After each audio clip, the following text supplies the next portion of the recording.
All good. I think I've met everyone here, but for anyone who I haven't met in person, my name's Gareth, and this is David. Hi. And we are the two co-founders of Curious Minds. So, yes, it's working, amazing. So Curious Minds, we started, if you don't already know this, haven't spoken to you, we started in March, April time this year, so fairly new business.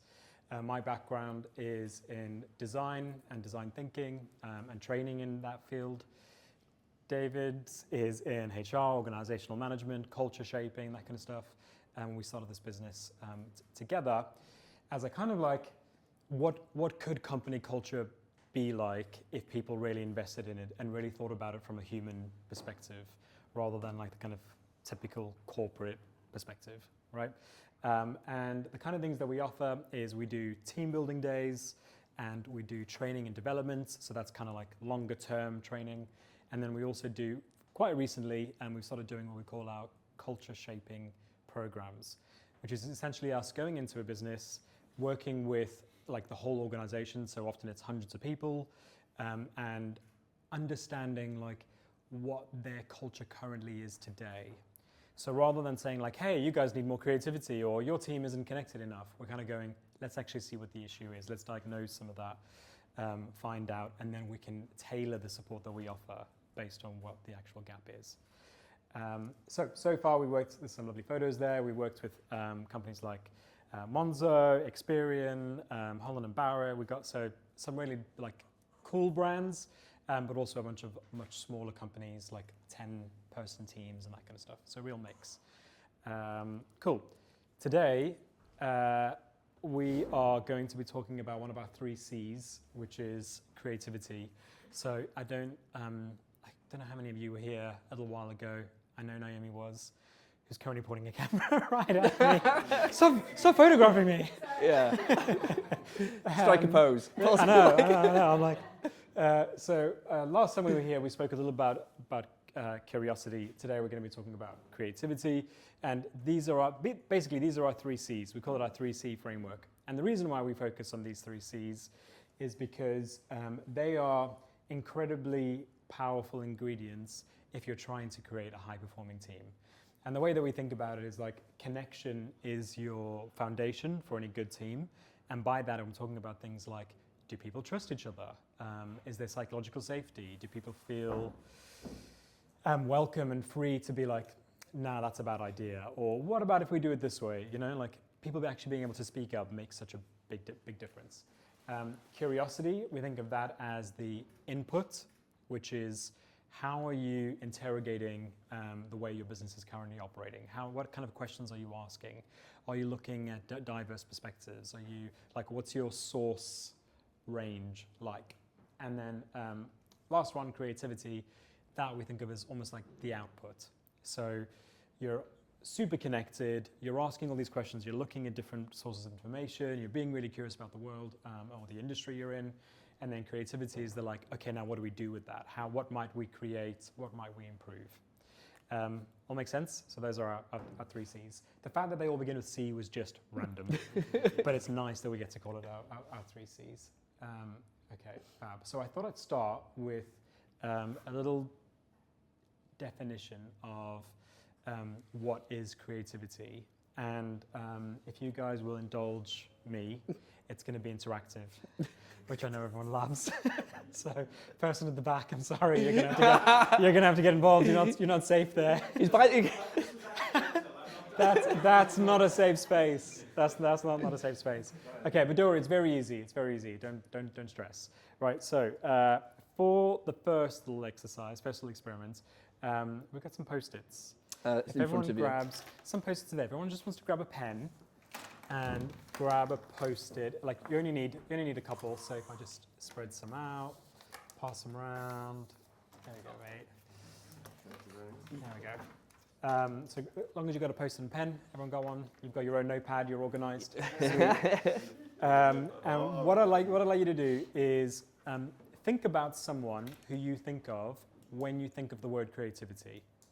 So the first person that comes to mind, they can be anywhere in the world and they can be living or dead. So if you say this name to me, I'm going to be like, yeah, that's a creative person. So everyone done? What if we don't know Fine. It's the first person that you think of when you think of someone who's creative. Okay, everyone looking at me, so it means we're almost done. Okay, let's shout out some names. So who'd you get, Matt? Who'd you think of? David Carson. Sweet. Mr. Beast. Beast, Yeah, yeah. that's that's a good one. That's a good one. And at the back? Steve Jobs, yep, nice. Johnny Ive, yeah, I mean, related, yep. Leon Thomas, music artist. I don't know who that is. Who's that?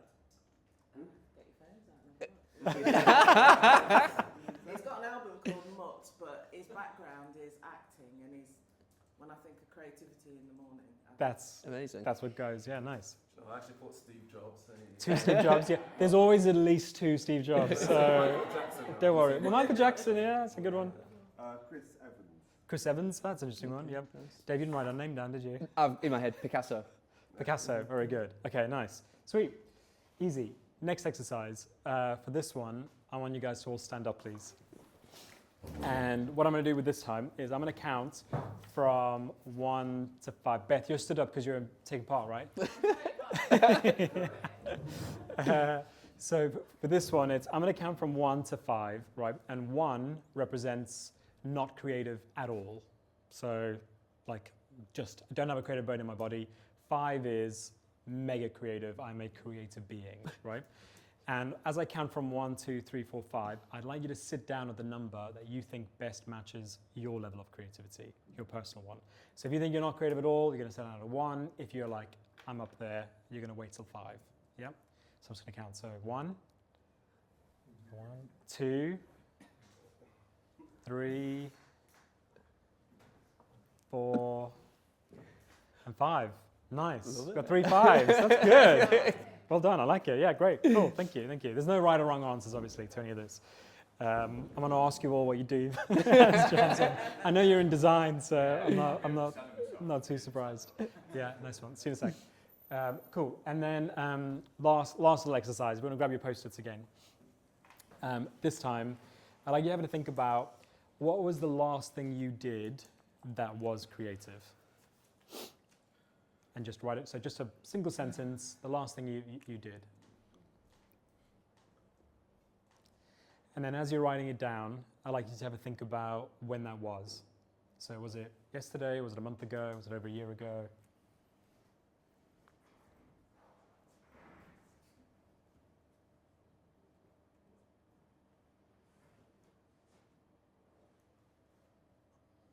This is mine, right? Yeah.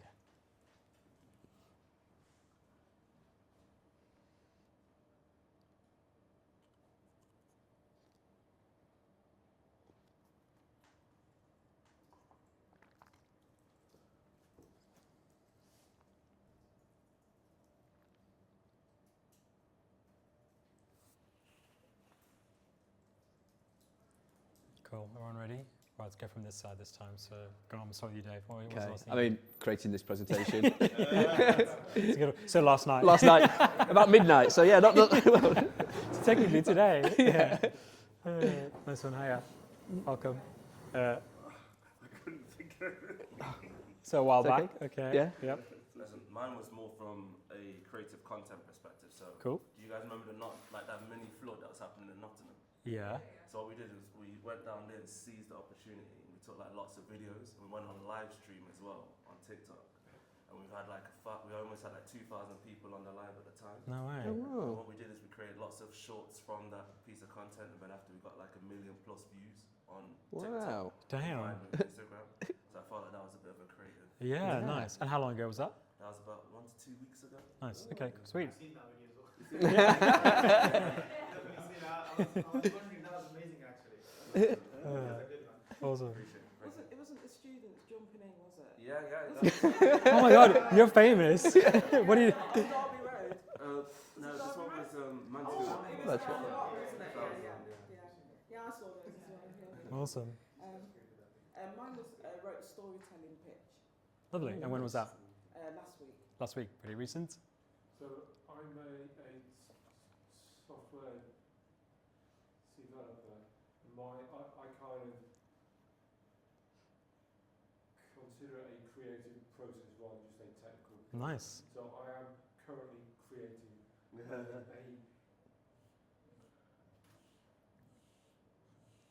user account system, which isn't exciting, however it is creative from my point of view. Yeah, awesome. Love that.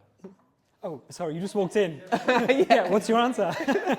So, okay, wait, I'm going to be unfair and I'm going to come back to you. So, the question is, what was the last thing you did that was creative? The talk's about creativity, by the way. Last thing you did that was creative? I think the podcast was Podcast, nice one. How long ago was that? well, I just did the last one last week. Last week? Sweet. Quite recent one, so. Nice. And Matt? Well, I'm kind of creating every day, but I'm challenging myself to think like when I really like strategically had to think about something creative, and it's a big project that I've still got ongoing, and the strategic part of it was at the start of the project Nice. in April, so that was mapping out all like the creative direction for it, the marketing, Nice. the visuals, the ideas for content, all that sort of stuff, and then it's just been a case of fulfilling that throughout the year. Awesome. So I've got 2 kids, and it's quite a creative period of time. Yeah, it sounds like a cop out. Yep. Nice. But I guess the thing I wrote down was, when was it? When was it, Matt? Was it Tuesday? I can't remember. The 20th of November. It was my business's birthday. Yeah. So Ah, I remembered on the day, oh crap, I should really do something. So I bought some cupcakes, stuck candles in them, and took a picture for LinkedIn. And, nice. so that was Nice. That counts. Nice one. And then Beth, you thought you were safe. Yeah.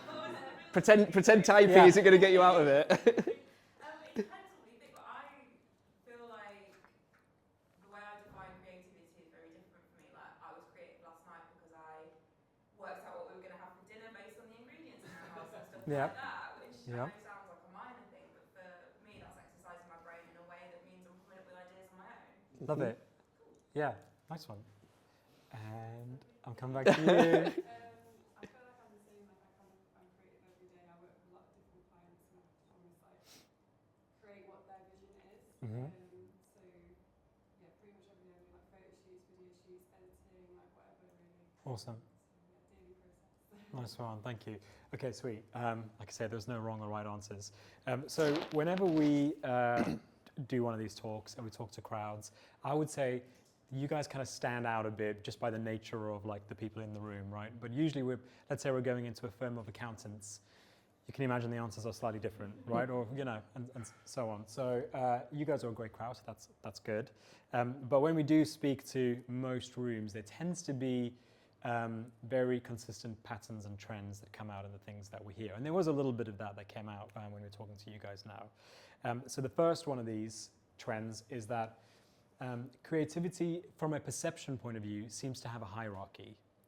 So it's almost like when I asked you earlier to think of a name of someone that is uber creative, no one said my Aunt Mary or my Uncle Bob or the neighbor across the road who does pottery.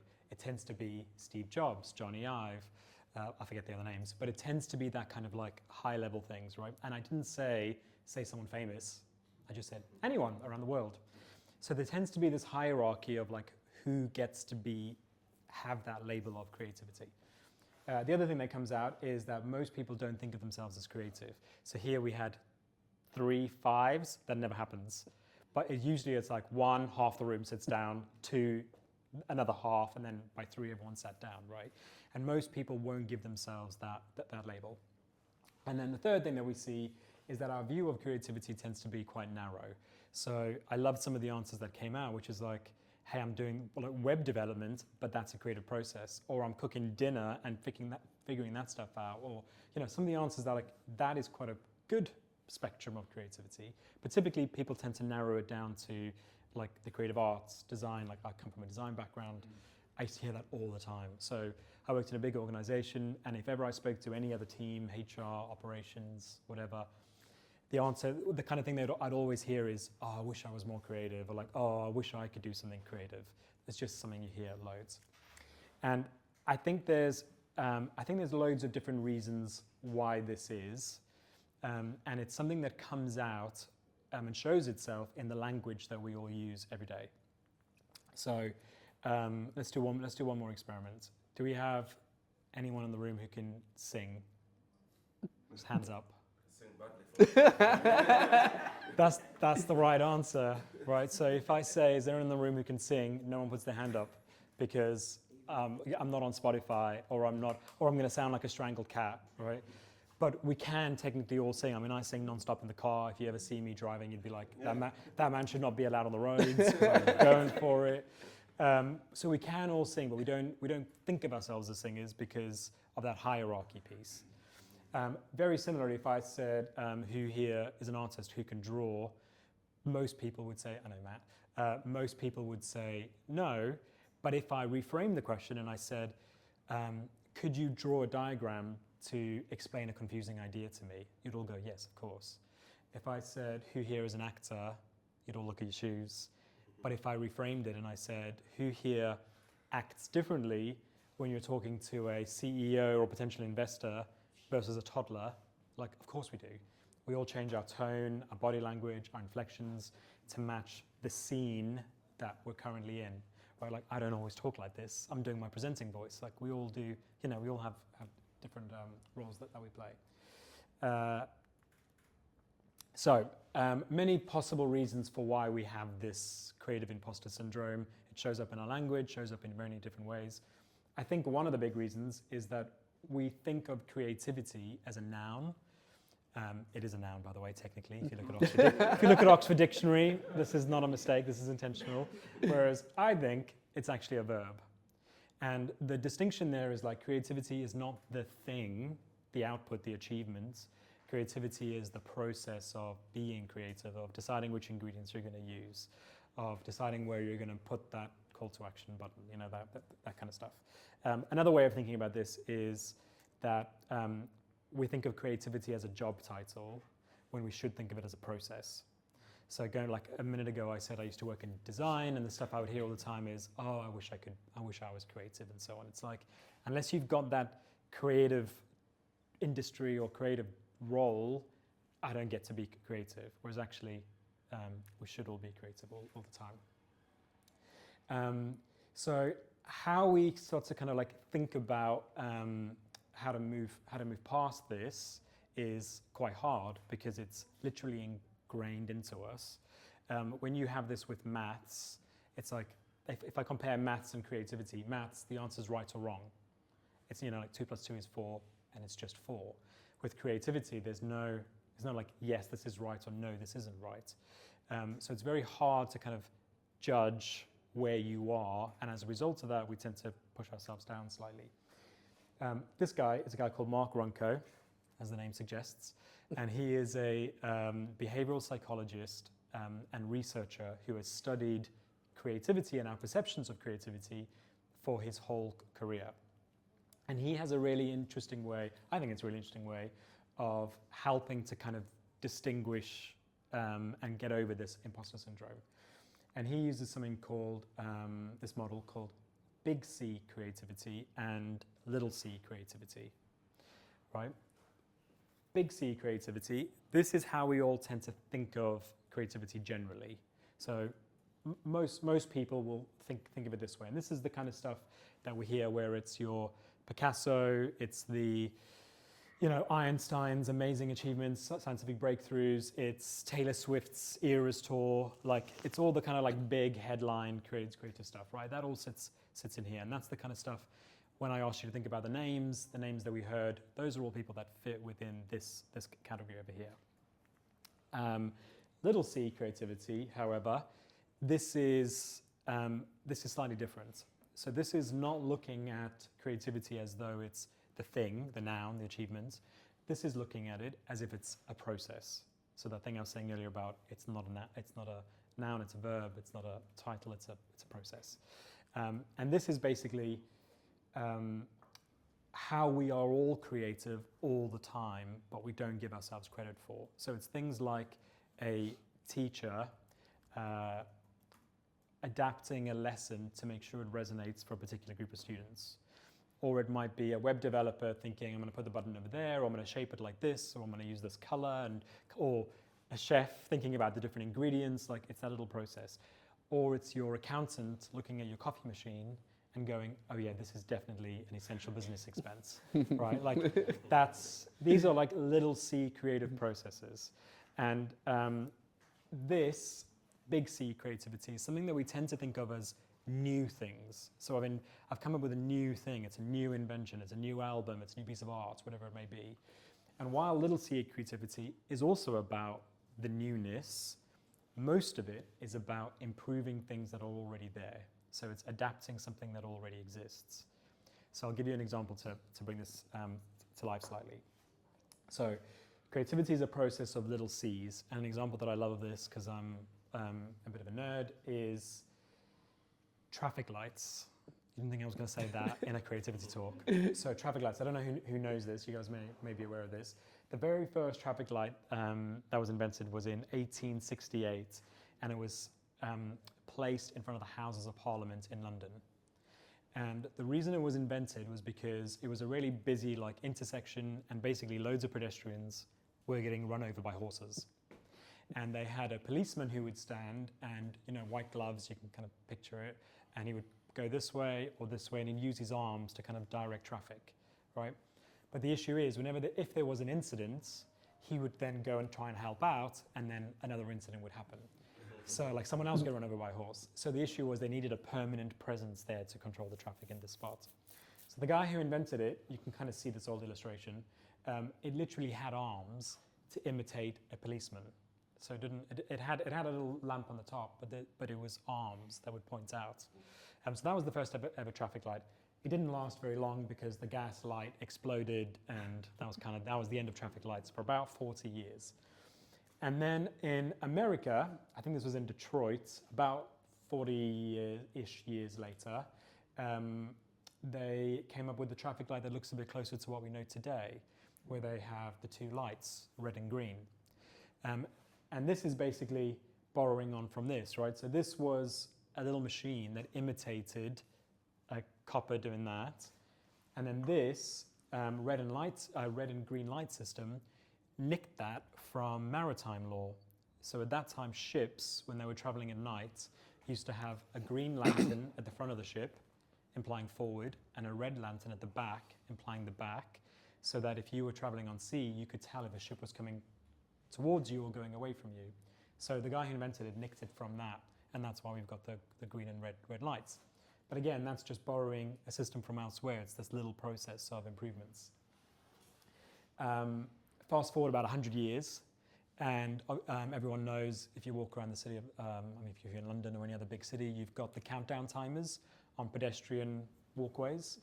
So in South Korea, they've got that on the lights for cars. So they tested this, and what they found was that people were far less likely to jump a light if they could see how long they had to wait. So there's this little psychological trick there around, I'm willing to wait because I can see how long it's going to be, right? And so reduced accidents, saved a bunch of lives. Interestingly, when they tested it, the opposite was true for green. So when they put the countdown timer on green, they found that people would absolutely floor it to try and make the green light. So they haven't put it on there. So again, this is just something existing, a little step, and adding a new feature on it. In a few years' time, so not yet, but in a couple of years' time, maybe even sooner, in the States, in California, where they're going to be changing the traffic lights again to introduce a fourth color, white, which is specifically to communicate with self-driving cars. So that's no longer for humans, that's now for the self-driving cabs and so on. So you can see this obviously I've skipped a lot of steps in here, right? But you can see it's just this constant thing of this is imitating a copper, this is nicking something from somewhere else, this is taking a little bit from over there, and then again, this is just adding on something else. And that's just kind of what I think is a really lovely anecdote to show how creativity is this step of little processes of nicking something from over there, making little improvements over here. And so when we look at creativity in this way, I'll go back to this one over here.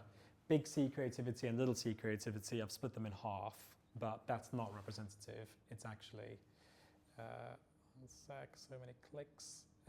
It's actually about this. So less than 1% of human creativity is big C. That's just the stuff we hear about, right?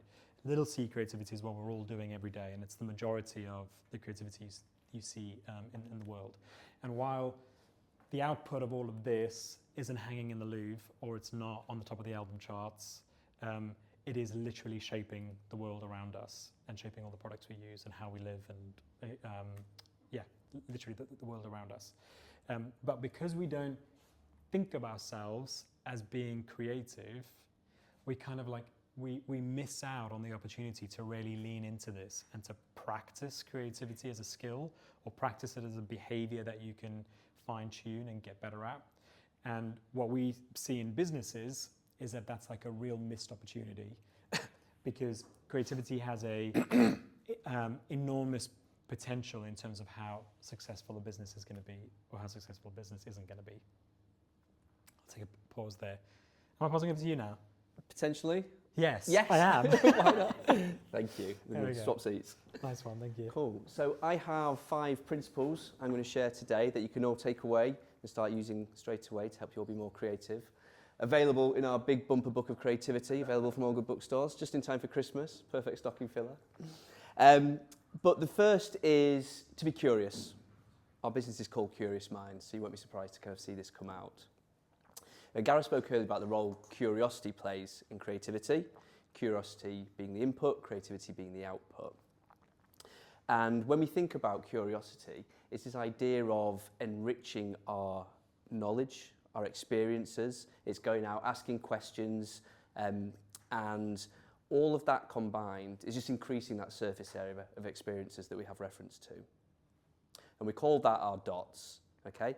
And it's when real creativity happens is when we start to connect those dots in unusual ways. So I don't think I'd be amiss to say most of us probably remember Blockbuster Video. Bethany? Probably you might be the youngest. Do you remember it? No, I'm just saying, that's good. I mean, like, that's good. Yeah, that's good. Probably the youngest person in the room. Yeah. I mean, so I used to love it, right? So on a Friday, Saturday night, I'd go with my parents and I'd spend what for them probably felt like hours going up and down every single aisle, looking for the latest film, pleading to get a little bit of popcorn or whatever. And that was my weekend. That's fantastic. And then I also remember the rise of Netflix. So ordering DVDs through the post and streaming pretty much whatever I want, kind of like when I want. And when I think about why Netflix beat Blockbuster, it wasn't because of technology. So Blockbuster, if anything, had the resources, they had the money, they had the people, they had the data. It was actually the mindset. So Blockbuster were busy optimizing for what was working for them at the time. So they were looking at their store layout, they were making sure they had the latest film on shelves, they were really nailing you with those late fees, okay? And at the same time, Netflix were being curious. They were asking what if. So what if people didn't want that store experience? What if they wanted to order films directly to their home? What if they didn't want to spend hours trying to decide what to watch? What if they could use the data we have on our customers to actually recommend what the shows they're going to like? I mean, don't get me wrong, I don't know how well that's worked in practice because I still spend hours trying to go through Netflix, trying to think of things to watch, but it is what it is. And it's really that idea of,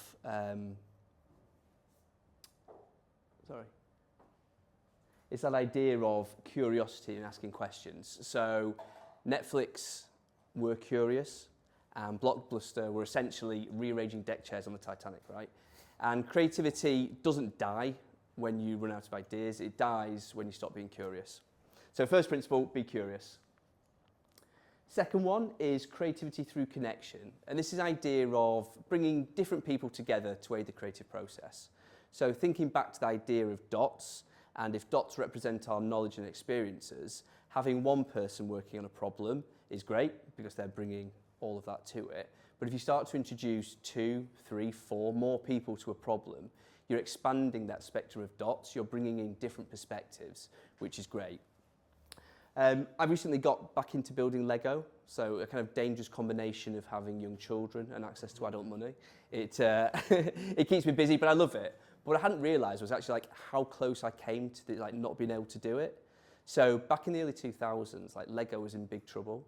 Their sales were falling because they kind of like moved away from their core products, like the bricks and the play sets, and they were expanding into theme parks, they were expanding into merchandise, into video games.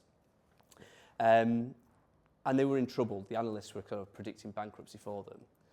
And kind of like what changed? So it wasn't a big fancy marketing campaign. It wasn't a team of hotshot analysts who kind of like saw what they needed to do. It was actually the people. So their team of designers, their engineers, their call center staff, and even their fans.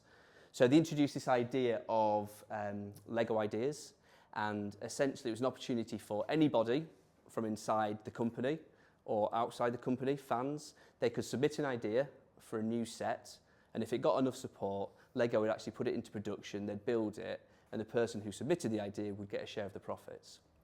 So a really great idea. And what they saw from that was like innovation just exploded. So employees at Lego suddenly felt real ownership of the product, and fans became collaborators. So it kind of like took Lego from being on the brink of bankruptcy and not being around to now being by far the most powerful sort of like toy brand on the planet.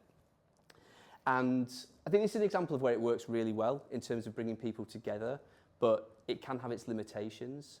So by our very nature, we are all very nice, we're polite, we're kind individuals, and let's not lose that by any means. But like when you put that in a group setting, sometimes it can kind of shift dynamics somewhat. So you may be scared to kind of like call out the bad idea if it's a bad idea because you don't want to upset that person. Or you may compromise more than you'd be willing to just because you don't want to kind of like be the jerk who's sort of like speaking up. And so where you end up with by working in that kind of like group format isn't always kind of like to the best of the kind of like the end output. So I guess the question is like, does creativity really flourish in a group setting, or is it like as an individual? And I just encourage you all to think about as you work like your own experiences, your own preferences, and just not be afraid to kind of mix it up from time to time. Okay, our third is trust the process. And creativity is a process, and you'll rarely get to your biggest and best idea straight away, and that's kind of like fine. Like if anything, it takes off a lot of the pressure when you're creating something new, that you're not going to get it right straight away.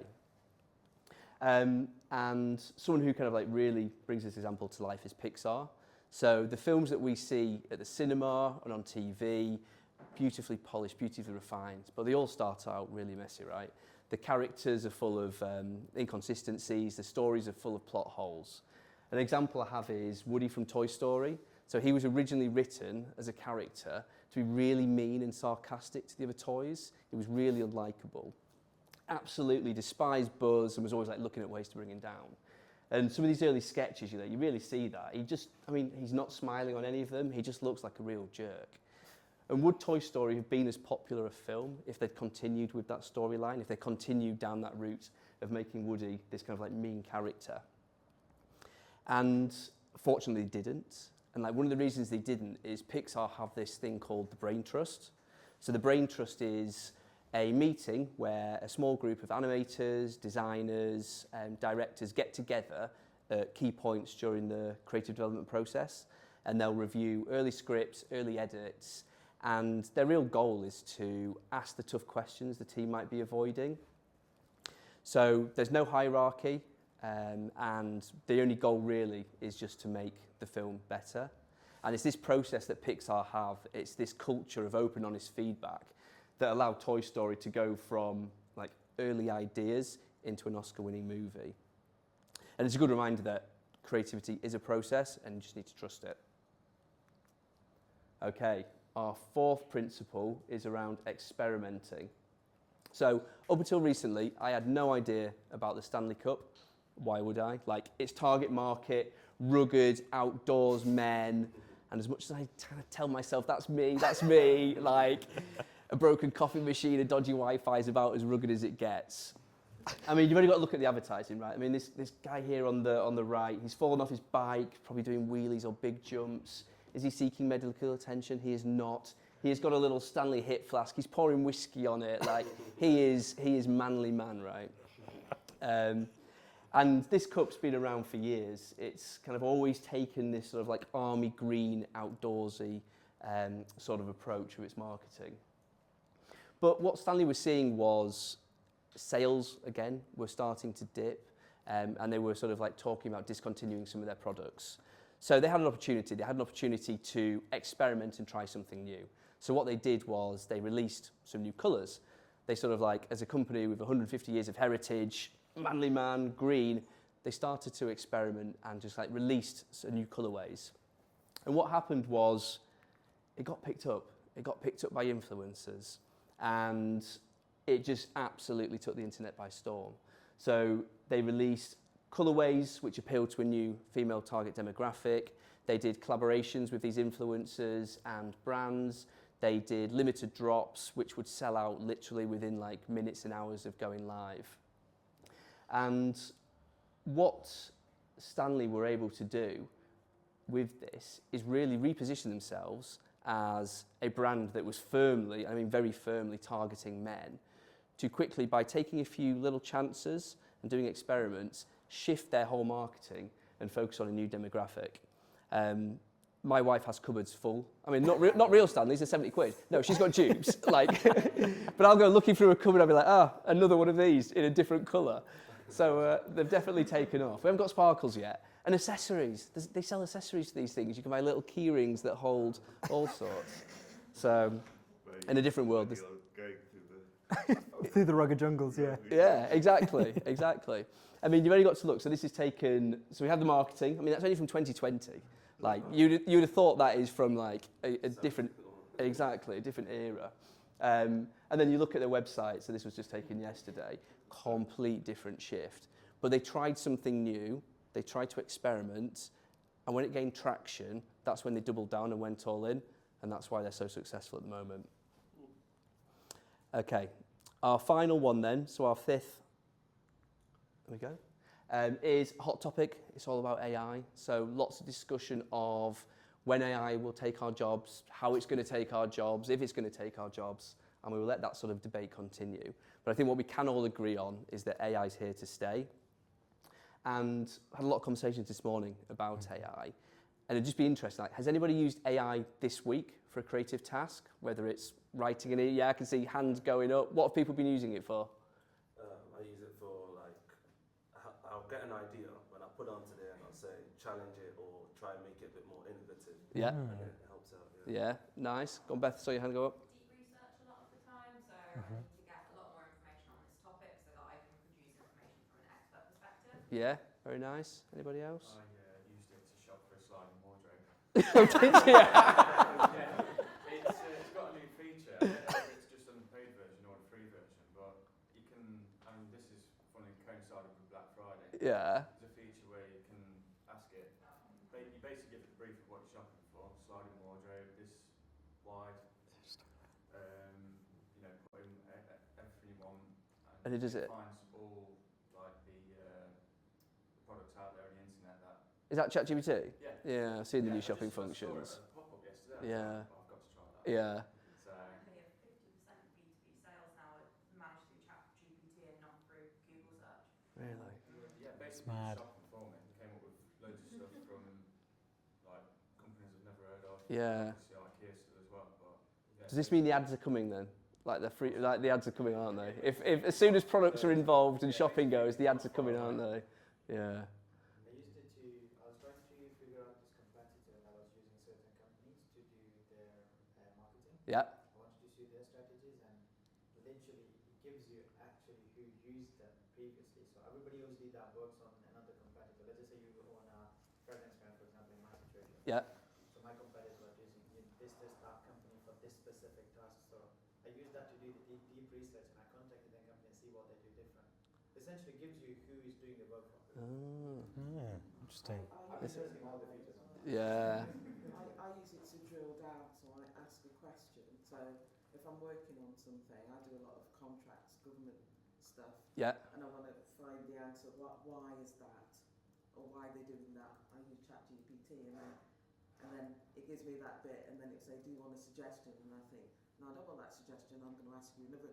And I use it to drill Drill down. Yeah. Nice. They're quick. Yes. Saves me loads of research and trying to read through all the documents and everything. Yeah. I just ask the specific questions I Yeah. want. And that's certainly a theme, right? So AI, it does speed, right? It helps us with speed. It can help broaden our thinking with some of that deep research we may have otherwise not had access to. Sometimes it's a bit shit though. Ah, So if you can remember a few slides back, there I had the three signs that come up, and I had them on like billboards, where I had our three things, and I tried to get AI to do that for me, and it was just laughable. Like, it was so bad, and I spent about 20 minutes trying to refine my prompt, and then I was like, I'm just going to design this myself, and it took me 10 minutes. Yeah, so it is good, but it's not like I don't think my old job as a designer is gone yet. no. Yet. I'm saying yet. Especially in Canva, I find it Canva's pretty bad. It's, Like, yeah. like thing, but no, let's not. Yeah. Yeah. Yeah. I think that's it. I think kind of like creativity and real creativity isn't about that speed or perfection. It's like around meaning and seeing that meaning. We've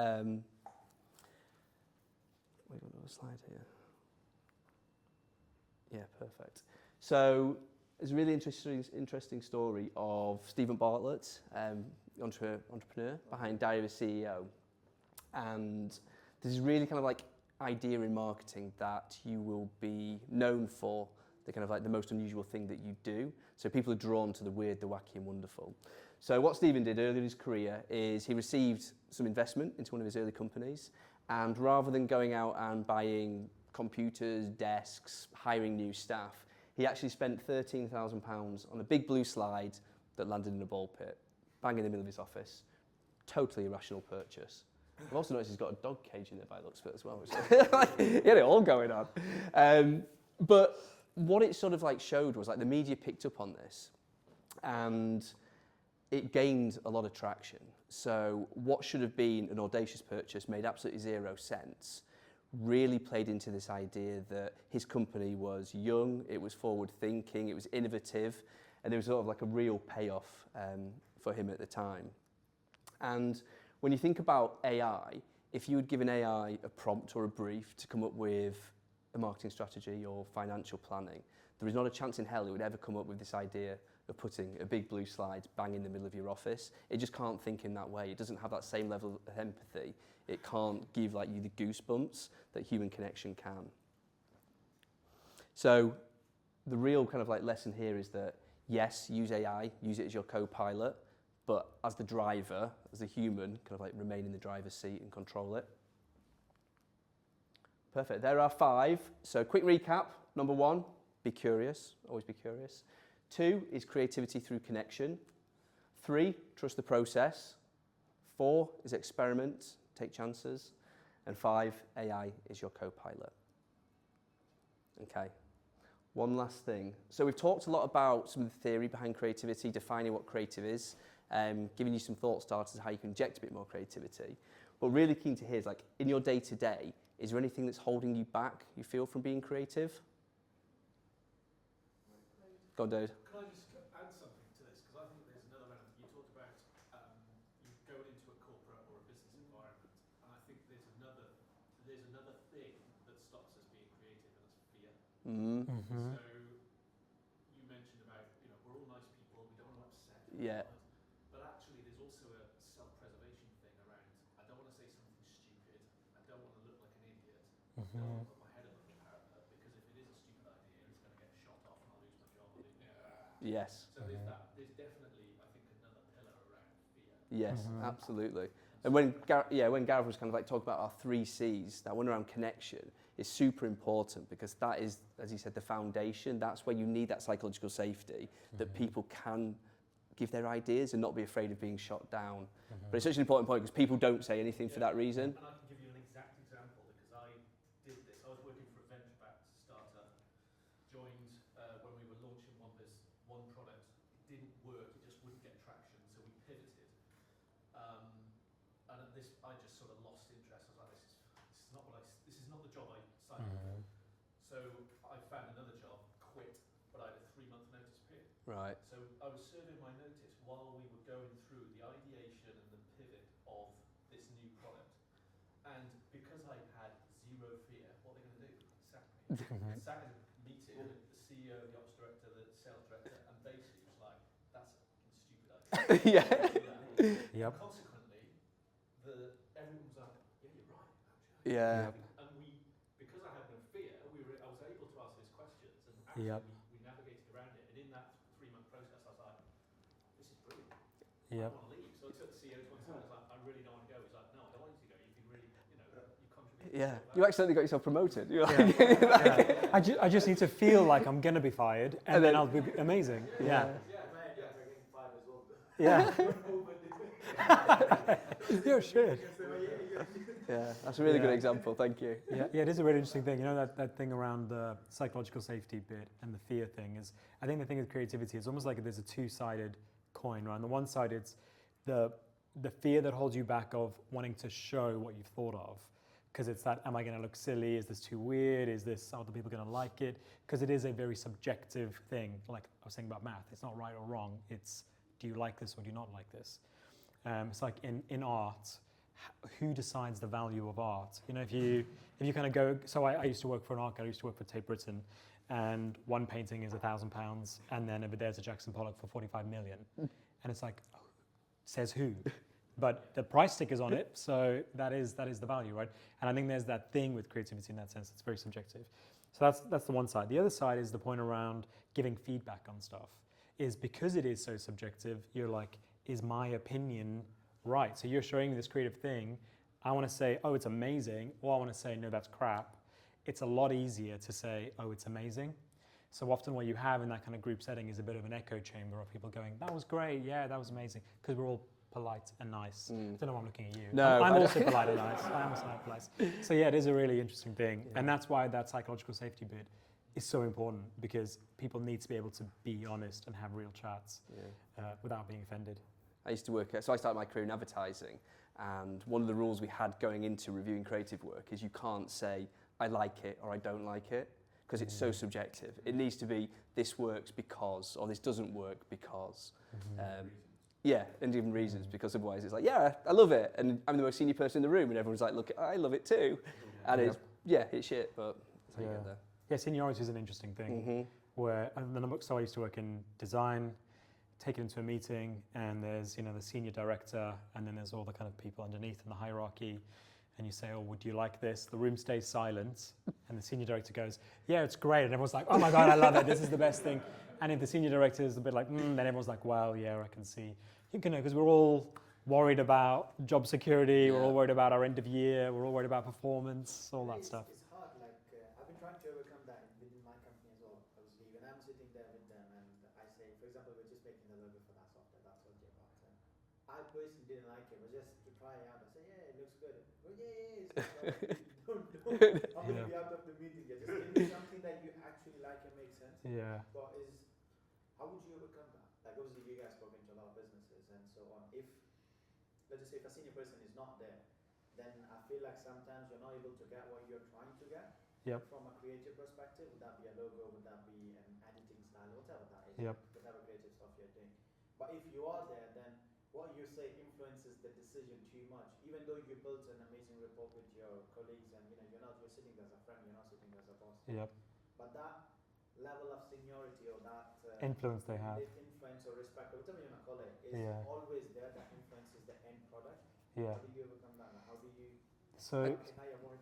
It's a really great question. The issue that I would have, without saying where I used to work, is that you would have a very senior person often making decisions on things, and I wouldn't trust that person's creative judgment at all, but they're the decision maker. So the way to kind of get around that is to experiment and put things out first. So it's much easier to go into a room with the decision maker with an idea that you believe in or that you want some feedback on, when that's not the only feedback you're getting. So I would do little tests, and sometimes that's like quant tests. So I have to pronounce that very carefully. Quant tests, going out and looking at like, okay, let's get this out to 200 people and see what the response rate is. Or sometimes it would even just be a little qual test where I'd go to like 20 people in the operations team and go, hey, you guys haven't seen this before, what do you think? And get some feedback. So it doesn't have to be a big expensive test, but just get some other data points. Because I think sorry, it's a long answer, but I think the point on, is this good or is this not good?